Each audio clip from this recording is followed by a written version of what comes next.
All right, we're here in Miami for a massive episode of The Deal. Josh Harris, I mean, when you think about team owners, he is the guy. He has a playbook for having multiple teams in multiple cities. Think about the Commanders, the Sixers. I'm gonna be taking a lot of notes. What a time to be talking to him. He is just past announcing a huge deal for a new stadium in Washington, D.C. $3.8 billion. I cannot wait to get into the details. Tons to talk about. Let's get after it.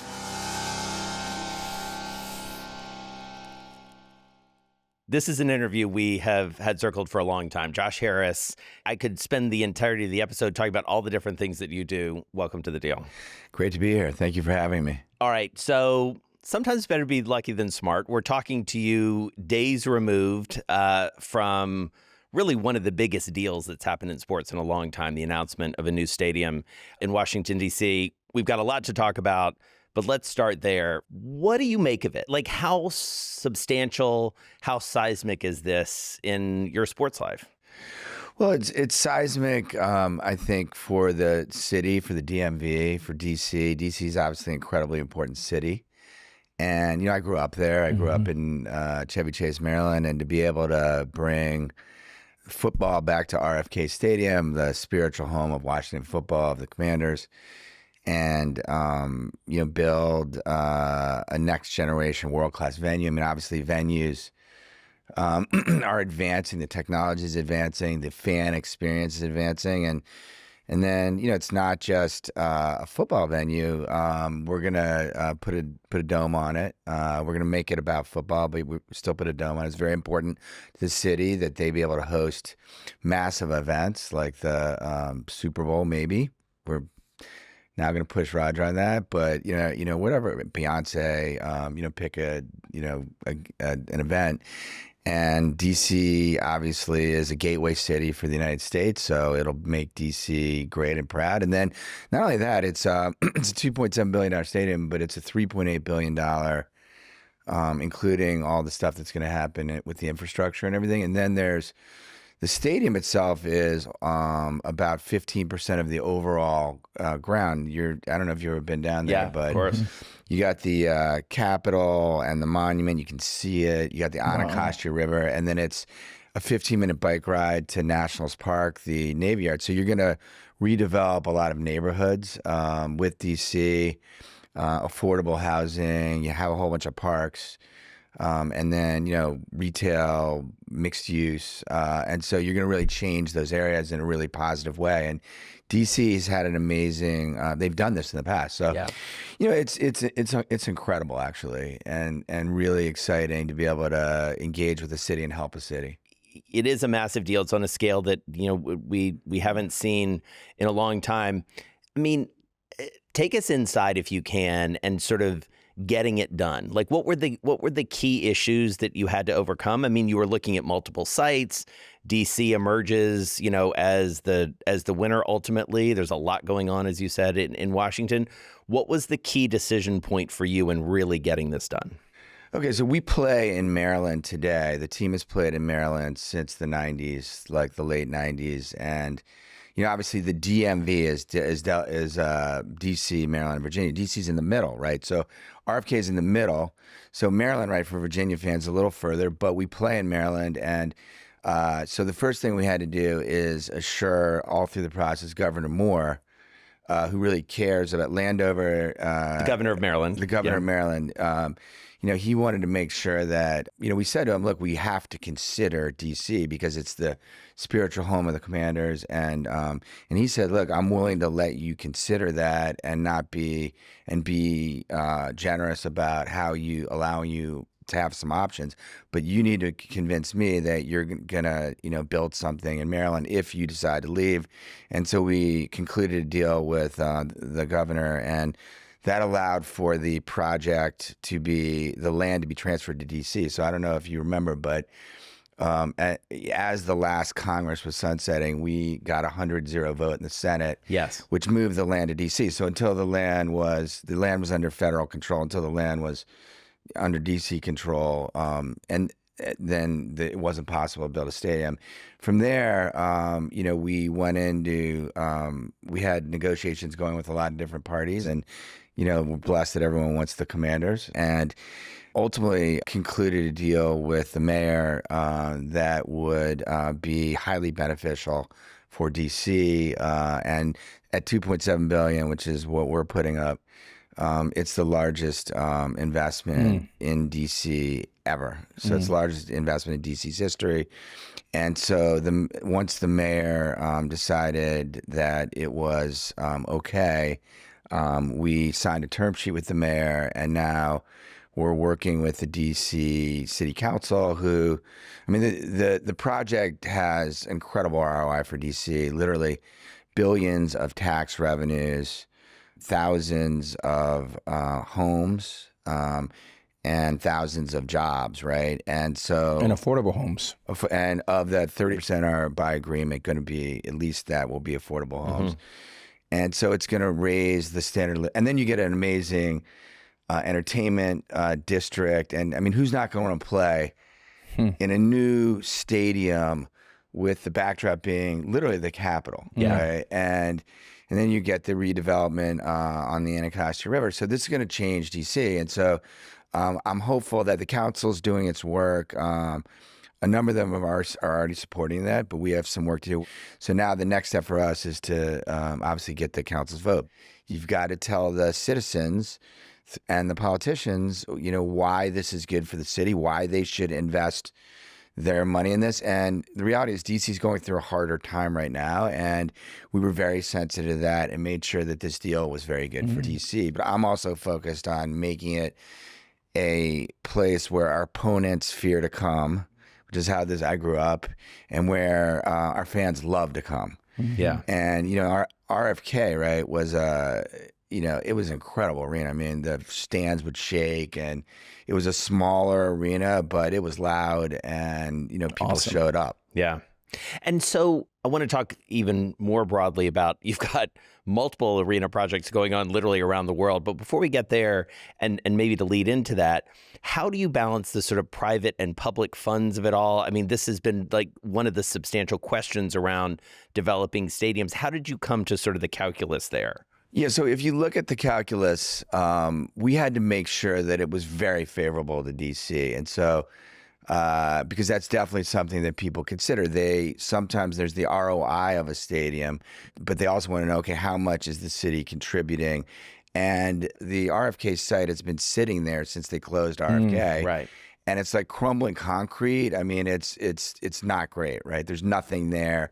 Nothing's been done with it. And generating generating zero, and actually costing money to make sure it's safe, because it's just an open air thing, and there are pests and everything else. So whatever they do, whatever DC decides to do, they're going to have to put a bunch of money into that site, just creating sewage and infrastructure and other things, and then we paid for everything else. Okay. And when you benchmark it, there's actually articles that say, wow, did the Commanders get a good enough deal? And, we're getting criticized, which I guess if that's the criticism, people are leveling at me. The criticism is that you didn't get enough criticism money in certain NFL sports circles. I've heard that. Yeah. So I'll take that criticism, because on the other side of that, we have to convince DC and the public that it's fair. And we have to convince the council that it's fair, and the mayor has to sell it, and the public is overwhelmingly supportive, which I think should help us. I think that usually these things are more controversial, but everyone who grew up in DC or in the DMV knows that they remember what a great place RFK was and how unifying it was.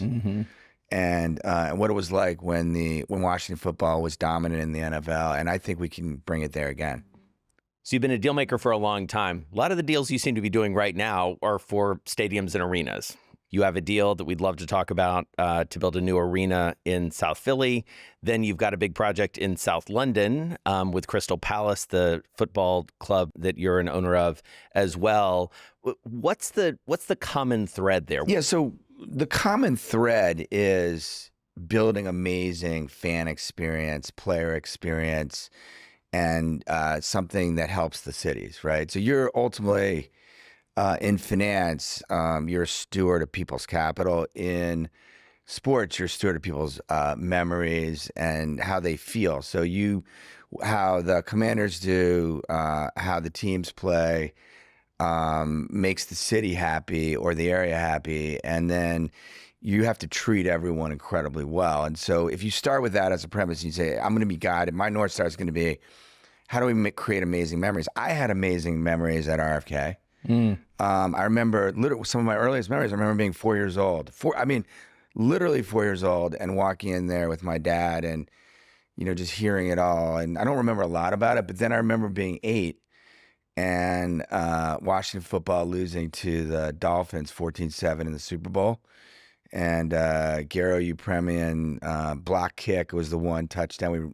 Washington ran all the way back, and we lost 14-7. Dolphins were 17-0, Don Choi and Greasy. Yeah. On Sundays, D.C. would shut down, and D.C. is obviously, if not the most important, amongst the most important cities in the world. And everyone would be glued to their TVs or at the stadium. I remember riding my bike to the store once, and no one's out. They're all watching football. So I think that I want to bring those days back, and I want to make DC proud. And it's the same would go for Philly and London. Whatever you do, it has to be about the fans and about the experience and about the players and enhancing their experience and their ability to win, because winning really matters. Yeah. And so let's talk about Philly for a second, because that arena is a really interesting case study. Some twists and turns there. Twists and turns. to say the least. Looked for a while like you were going to go into a different site. You ultimately come together with an announcement with your friends at Comcast to, redevelop, very close to where you currently play there in South Philly. What were the key moments there at the end that got you to where you needed to be? So the key moments were that, we wanted to build a city arena. Comcast wanted to build an arena out by them and do it a little bit later than we did. And when we came together, we said, again, with the North Star being, what's great for Philly? What's the right thing for Philly? We decided that we would build sooner, so create the fan experience sooner, and do it in their site, and do it together, but also redevelop the site that we had created in the Fashion Mall district right downtown, and do something great there as well. And so the city would get, 2 for the price of 1, and that allowed for the deal to move forward. And us doing it together with basketball and hockey in the same arena and the combined, kind of Comcast and HBSC, that'll allow us to build a better arena that's even greater for the city, but also develop,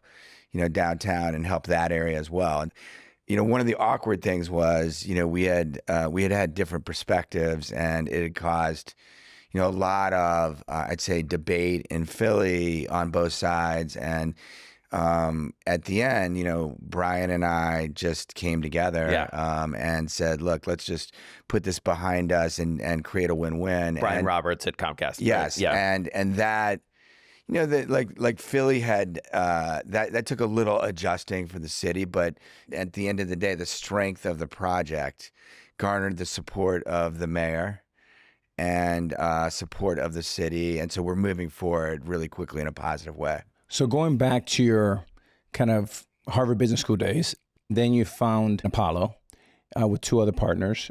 And then around 11, you get into the world of sports once you go public at Apollo.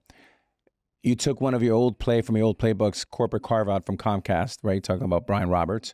Ed Snyder was probably involved somewhere in the world there. You bought that team for $280 million or so. Yes. What was your vision? You've always had a tendency to look around corners. Did you ever dream that the world of sports would balloon to where it is today? And what has that experience kind of shaped? Now the Commanders, Devils at 320. How do you go from those numbers to 6 and justify it? Yeah, so I would say that it would be hard for anyone to say that they dream that the valuations in sports would be where they are today. But I felt that, when we looked at the Sixers, it started off as an emotional thing. Apollo had gone public. I found myself, financially successful more than I had ever dreamed. And I had gone to Penn. My dad had gone to Penn. I knew a fellow, David Blitzer, from Penn. And the Sixers were part of a big entity that had the Flyers and the arena and a series of other arenas. And Ed Schneider was managing it. And his passion was the Flyers. He had started the Flyers, and the Flyers were doing great, and the Sixers were not doing as well for many, many years. And I lived through this thing, and it must have been indelibly in my memory. In 1982, the Washington football won the Super Bowl. Washington was a very divided city, both racially and socioeconomically. Everyone came out in the streets. One ticker tape parade, senior in high school. Go up to Penn as a freshman. I'm 17. I see Dr. J, Moses Malone, Maurice Cheeks, Andrew Toney win the NBA title, and they dominate the playoffs. And then Philly, which was also a very challenged city, tough economics, comes out in the streets. And for a moment in time, sports brought everyone together. And I noted that I never thought in my wildest dreams I'd be an owner of both these teams. So I to have the opportunity to own both these teams, it's an amazing thing. But coming back to your question, when we bought the Sixers, they had less connection with the city, and that in teams, if you're connected with the city, if they think you're trying to win, if they think you're on their side, if you're doing things for the right reasons, generally the revenues follow, right? Mm-hmm. So at this point, the revenues were lagging. Mm-hmm. They were near the bottom in revenues. They were losing $50 million a year, and the NBA was in a lockout. And so they weren't even playing. And so we put together a group, and we sort of decided to zig when others were zagging. Mm-hmm. It was a little contrarian. And we said, look, we think that this team really matters. It's got a storied history. We think we can reconnect with Philly if we do the right things. And we, brought in a whole new we bought it at $280 million. It took 18 months. A lot of negotiations with Comcast, who were very good at their job. And it took 18 months, and I remember the Comcast team saying, like, well, we're going to schedule the arena. We do that, and you'll just get whatever. And we're like, nah, why don't we have input into that? So there are a million issues like that. Wow. Just like little nuanced issues that really matter, because the days you get really matter. And then we reconnected with the city. We started to win basketball games. We started to improve the fan experience, the food, the driveway to driveway experience. And then now you fast forward to today, we're top quartile, top 5 in every major revenue category, and teams profitable. And then along the way, more importantly, global, the evolution of sports, right? Mm-hmm. It used to be that you watch sports on cable. With cable becoming streaming, people can watch sports all over the world. More people watch the Sixers, in many cases, in China or overseas than watch them in Philly. And so the value creation that's occurring at these leagues is obviously massive uplift in revenue. And that's creating massive growth in revenue, which is creating some profitability. I mean, each league is different, and obviously certain leagues are more profitable than others. But over time, it's allowing for the teams to invest and enhance their experiences. And what's happening in sports is garnering more and more attention. Mm-hmm. And more consumer focus, like live events. Wow. And so the big 5 sports are now global media businesses. So that all that stuff has contributed, and we could talk a lot about valuation if you want. It's so intriguing. Like, you talked about this evolution of growth in sports, mostly driven by media and other things, gaming and real estate and holding companies and all that. My question to you is, how does private equity play in this situation? Obviously, anytime you have institutional money coming into a space, yep, usually their valuations rise. What's your thought on that? And if you were on the private equity side, would you get into sports?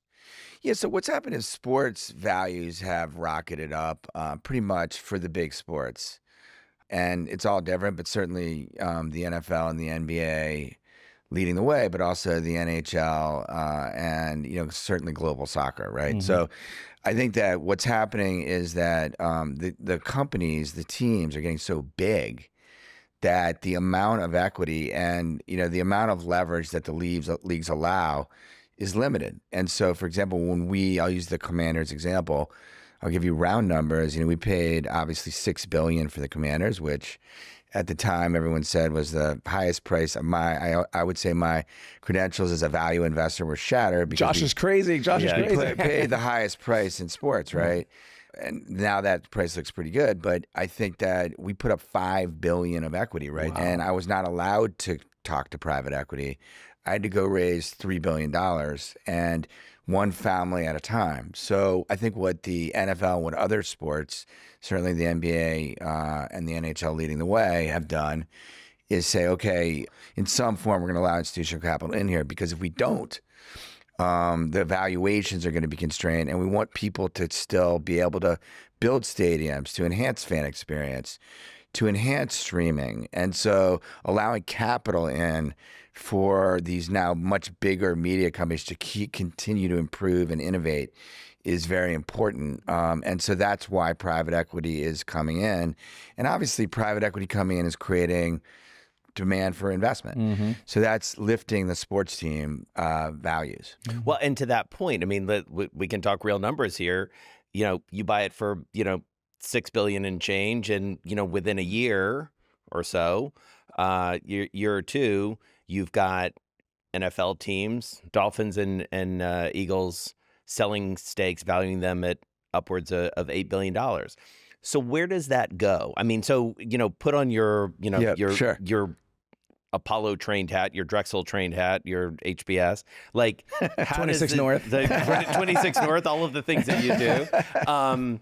What does it do to valuations going forward? Like, look around the corner. As Alex said, you're very good at looking around the corner. Look around the corner on valuations for us. So I think the way I think about it is this: there's a scarcity value that is associated with these teams, right? So, there's a small number of people in the world that can lead these deals. And there's only, 30, there's only 32. It depends on the league. And so one of the things that's happening is that people want to own the teams. They want to be involved in it. They want to be part of building, creating memories for cities and winning and competing. And so I thought when I bought the Commanders that I was going to be outbid by Jeff Bezos, just to be very direct about it. It was rumored that he was interested, and obviously he doesn't, for me to put together a $5 billion equity account is much harder than for someone of his wealth to put together. He can just stroke a check and do it, right? So I thought I would lose, but it was a labor of love. I really felt it needed to happen, and God smiled, I guess, on me. But my point being that part of the valuation uplift is just the scarcity value. But I would say the second thing is that as revenues grow, cash flow will grow, right? So I think a good analogy is, beachfront real estate, where if teams are losing money, it'll limit the number of people that are willing to lose money consistently. If teams start to make money or make increasing amounts of money, then it draws in people. And I look at it as in the case of the NFL, which is the most profitable league right now, we think that, we're buying at a real cap rate of 3 to 4 going to 5 to 6. So even though that sounds like a very high EBITDA multiple, I look at it as like cash flow yield. And the NFL and the NBA and the NHL and all these leagues are incredible businesses. They're dominant in our culture. It's live entertainment. They're growing. There's lots of innovation. So I look at it as growth equity. And then most of the cash flow is guaranteed by massive media and technology companies, so that, it's almost like you get this yield and then you participate in the growth and the scarcity value evaluation. So, and if you look at it, the only thing that's done better than private equity, honestly, if you go back, is sports valuation. So I'll just throw out the NFL numbers. The Bills, $1.3 billion, $1.4 billion. The Panthers, 2.2, 2.3. Broncos in 2022, 4.6. Us at 6. And now, so that's 4x in 10 years. And now you start to hear about some of the things, and I think there'll be trades even higher than what you're saying. I think those are coming. Yeah. At 10 billion? You think 10? I don't know. I think there could be stuff in the 9 to 10 range. I mean, it's all coming together. I think eventually, for sure. Yeah. And so I think that, but I'm saying near term. Yeah. Literally. And that's only been, we bought the club coming up on 2 years ago, right? So I think that I think you're going So maybe you are a value investor after all. I think I'm a value investor in terms of the growth equity. Right? Yeah. And so I think this is growth equity. I think it's also unique, and it's backstopped by media. And as long as you think people are going to want the content, and we have long-term media deals, and also it's very resilient economically, right? So certainly, if there's harder times, not as many people will come to the games or whatever, but the media payments are locked in. That's, the majority of the revenue. And even in harder times, people want something to celebrate. So I think these are fundamentally great businesses. They're also inflation resistant, right? Yeah. Like if inflation goes up. So when you talk about cap rates, 3 to 6 real cap rate, that's a reasonable, that'll go up and down and be inflation resistant. So I think they're really good businesses, and I think they are actually interesting investments, and I think it will keep going up. So Josh, we can arguably say nobody reads a P&L better than you. You're a P&L savant. My question is very specific. Do you value more EBITDA or free cash flow, and why? It's all free cash flow. I mean, EBITDA, even in private equity, everyone talks about EBITDA. Generally, they're looking at free cash flow. It's just a proxy for free cash flow. And since many businesses have different capital spending, EBITDA is just a way of saying, hey, 6 times EBITDA. But ultimately, everyone who knows what they're doing is looking at free cash flow. In terms of the Commanders, we felt that the Commanders used to be the number one franchise in the NFL for many, many years. So everyone says Dallas is the number one franchise. Number one in terms of revenue? Revenue. Is that right? Wow. Yeah, and for many years, and then obviously they didn't do as well. So when you looked at when we bought the Commanders, they were in the 20s out of 32, and so if we get them to league average, we'll double the EBITDA, and you're not commenting on your numbers, right. And then if we with the new media deal, we'll triple it. And if we build a new stadium, we'll we have to invest, but we'll get some push up and there execute. So I think that we think we are in the process of enhancing the Commanders, but again, it's all about doing it for the city and not worrying about it. But when you do that, and a lot of it is just driven by the media uplift, right? That just comes from the upward trend in media. Certainly the NBA deal, which was 2.7x over 11 years, it makes it look like NFL content is severely undervalued, and there's uplift there, right? So you can now, without even factoring that in, we feel like we're going to get increased cash flow many multiples. And you guys have an opt-out, which is going to be good time. Yeah. Good time. I'll leave that one to the league, but Yeah. No, and then you have to make your case. Like, you're making your case. If you think about the Commanders ownership group, Mitch Rales, who built arguably one of the best companies in America, Danaher, obviously Magic Johnson, and then a whole bunch of other people that are very shrewd investors, including some people on Wall Street. They want to be part of it, right? But at the same time, they want to understand, okay, what's the return here?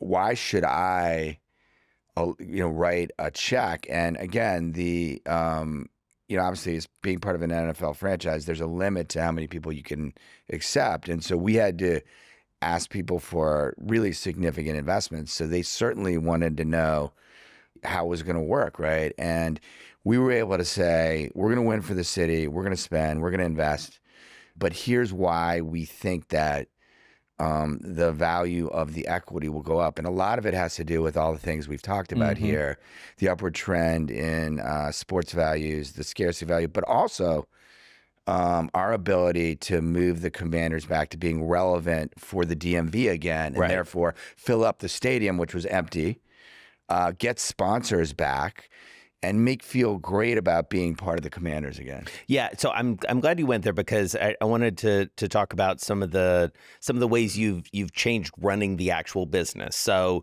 this report card, everybody looks at the report card now from the NFL Players Association. Yes, they do. And you know that all too well. This franchise was dead last, and you've now moved up to 11th. That's a huge move, and that, just for people out there, this is, based on player feedback. This is what the players say about their teams. Were there one or two things that you set out to do, or that you, looking back, did that made that number jump and that rank jump as much as it did? So first of all, when you run a sports team and you're an owner, your three most important jobs: hiring a GM, hiring a coach, hiring a president to run the business operations, and making them incredibly talented and like-minded in terms of values. By the way, this owner is nodding right about this. I'm taking notes. Yeah, exactly. Yeah, you don't want to be, I mean, ultimately, right, there's just 1,000 decisions that are made, and you should not want, I do not have the inclination, I don't want to be involved in all 1,000. I want to be involved in the most important decisions, and then I want people who have the same vision that I do, which is it's really a servant leader mindset, like do this on behalf of the city or on behalf of the players. So, Adam Peters, Dan Quinn, obviously Mark Klaus from Campbell is an amazing get for us. But then as far as specifically answering your question, the facilities that the players were showering in, playing in, weight training in. When we showed up, there wasn't even a game clock. Our bubble was deflating. And so we just literally said that, what you want to do is become a destination for players. Look, there's a relatively small amount of people who can play or coach or be in the front office of major sports. And so your job is to become a destination where they feel like they matter, you care about them, and the way that you articulate that is to create amazing facilities to make their lives easier. And so we've rebuilt everything from showers to locker rooms to weight facilities to food. And we really showed them that we cared about them, to how they travel. I mean, think about it. If you have to travel all over the place and you're, and you're not staying in a nice hotel, or you're not traveling on a great plane, that's going to make a huge difference in your life. And so people think that the players, I mean, Alex, you were a player. No, everything you're saying is spot on. I mean, these are the things that really matter to us. Right. Think about it. There were probably some owners where, you felt like, hey, my life is harder. And some owners where you felt like, hey, this guy really, or this person really cares about me. In addition to, I mean, obviously, each player wants to get compensated fairly, and that's all part of it. But a lot of great players today can play wherever they want, right? Mm-hmm. So your job is to attract them and make them feel welcome, and that starts with with the front office and the coaching staff, but it also goes to their facilities. And so, we've spent $125 million across the stadium and the player facilities. And again, I think that you win in sports by invest. I don't think this is like it's a growth. As I said, I analogize it to growth equity. Cutting back stuff, skimping. I don't think that's right in sports. You're entertaining and you're attracting talent. So you've got to be like first class every step of the way.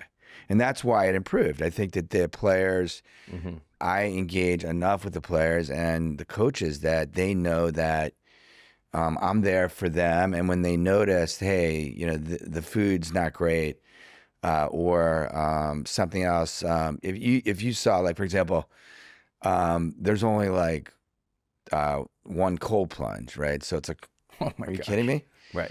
It turns out, by the way, that because I cold plunge, the normal cold plunge costs about $6,000. You have to get a special cold plunge because everyone's so big. Yeah. So right. so it's more expensive. But I said, go get it. Like, Right. Are you kidding me? I love the cold plunge. I did it every day. I did it it's before so I came good. here. I like Did it you too. really? You're a cold plunge guy. Okay. So, Josh, you said you don't want to make a million decisions. That obviously makes all the sense in the world. You're hiring the best people. You're paying them well. They're aligned with your vision.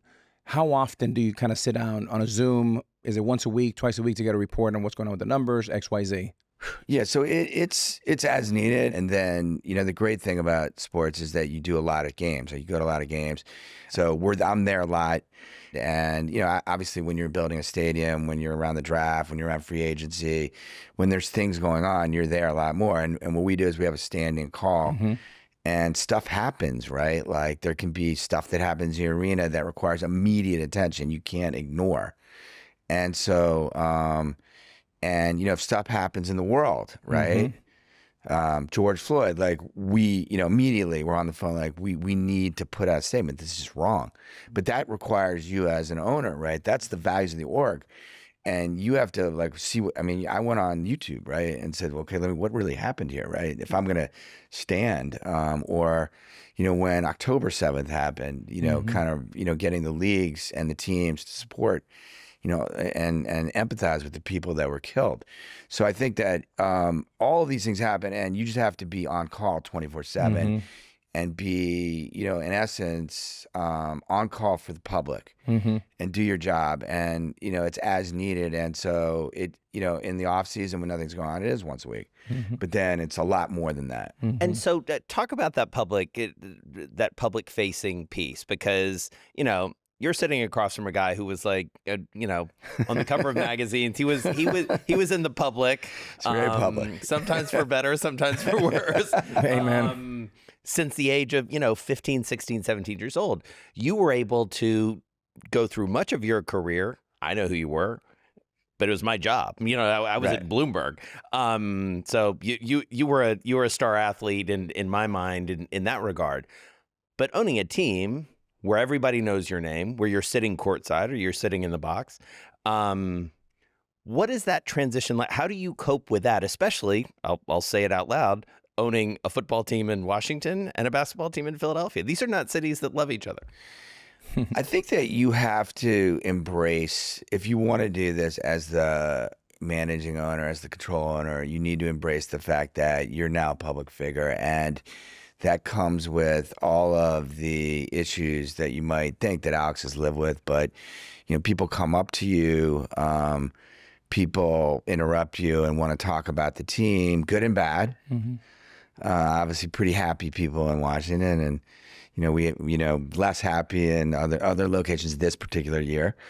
And you have to be, even signing autographs. And then, there's, you all of a sudden, you in some cases need security when you go into enemy territory, maybe. And then, everything you do plays out on the front page, in the paper, right? So you have to be righteous in your behavior. So if you're not prepared to be righteous in your behavior and do things that the people can relate to on the front page of the paper, then you probably shouldn't do it. And there's no way around it. And I didn't really realize what I was signing up for, honestly. I'd never been through it like Alex.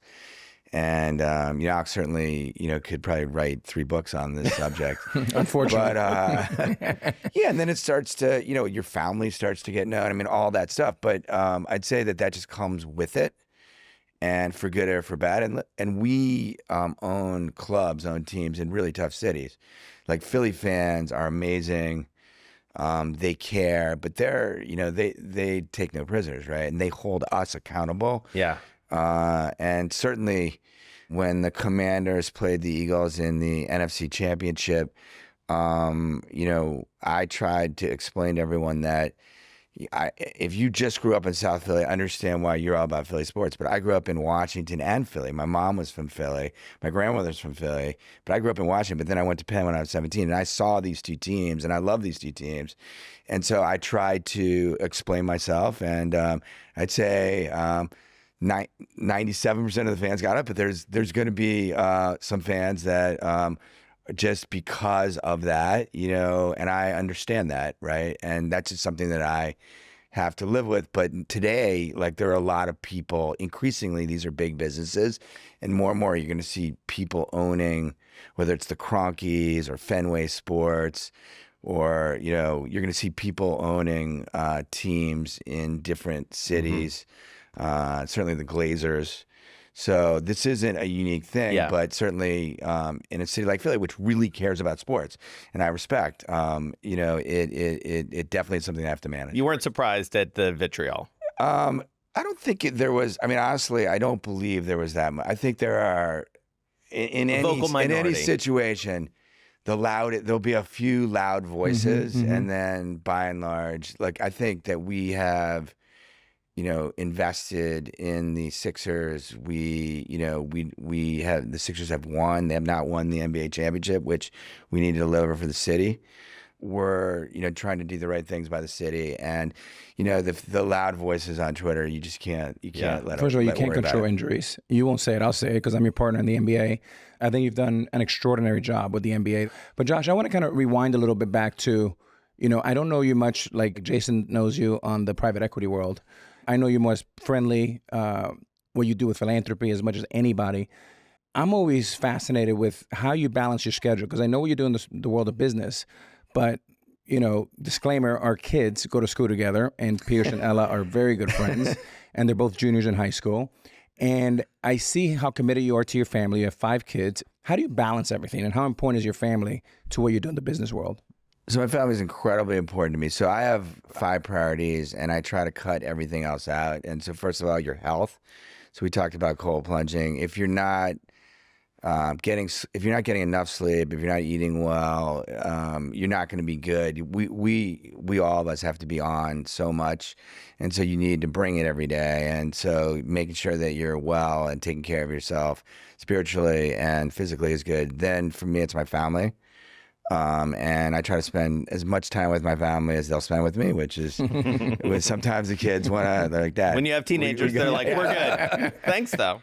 And then it's business, right? And business for me is, I look at business as how do you impact the world in a positive way. I think that business is a real force for good. I think that, in 26 North, we own a lot of companies and finance a lot of companies, and we manage money for retirees and pensioners, right? And so our job is to bring it and win and create returns for millions of beneficiaries by creating alpha, right? That's how I look at it, and I sell it to our team as bigger than ourselves. But then also sports, and in sports, look, I own sports teams. I manage 26 North. I grew up in the finance business. Just because you're good at private equity, and I think some people get confused, doesn't mean you should be picking the starting lineup for the Washington Commanders or the Philadelphia 76ers. But so I spend more of my time where I'm the CEO of 26 North, but I spend a lot of time on sports.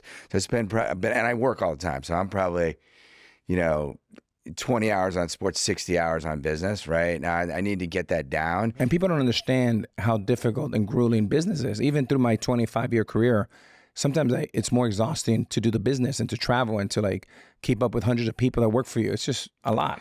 It's a lot. And at this point, I want people on my teams that are aligned with me culturally, where they want to bring it, right? In everything that I do, it's about creating this culture of we're in this to win for the city, the pensioners, and we're up against, in the case of alternatives, it could be, any of the big firms, or in the case of sports, it could be the Celtics or the Eagles or whoever it is. And so you got to bring it. You got to take care of yourself. But if you need to be on that 10 o'clock conference call, unless you want to do that, we're probably not going to be aligned. And then you have to be really good at your job. And so these cultures actually can be quite similar. And then our last thing is, for all these, I find now later in life that people that are nice, we have codes of conduct and morality and all that, but people that are genuinely good people that care about other people are much better to have around the ecosystem. So you can be really good at your job, but you may not be the nicest person, right? So as much as you can, getting people that are about other people, that's a big part of it as well. And so more of my time on 26 North, but as needed on sports, and I'll be there when I'm needed. But, one of the interesting things as you think about this expanding sports portfolio that sort of come to the fore in Philly specifically is an area that you haven't been in as much, and I think you want to be in, which is women's sports. The WNBA expansion team, I believe, is sort of part of the business case for the new arena. Talk to us about, as a growth investor, what's the case there? So I think we're at an existential moment in women's sports. I think that women are half the people on the planet. And sports is really important to me personally. And there's no reason why women shouldn't be doing that as much as men. And now you've seen a breakout in the NWSL. You've seen a breakout in global soccer. Palace, we have a Palace women's team at the highest level. And, obviously the NBA, the WNBA is breaking out. And I don't believe it's just I mean, the NBA broke out obviously around, Will Chamberlain or Michael Jordan. But it was a tailwind, right? It wasn't just that; it just stair-stepped it, and I think that's where we are in women's sports.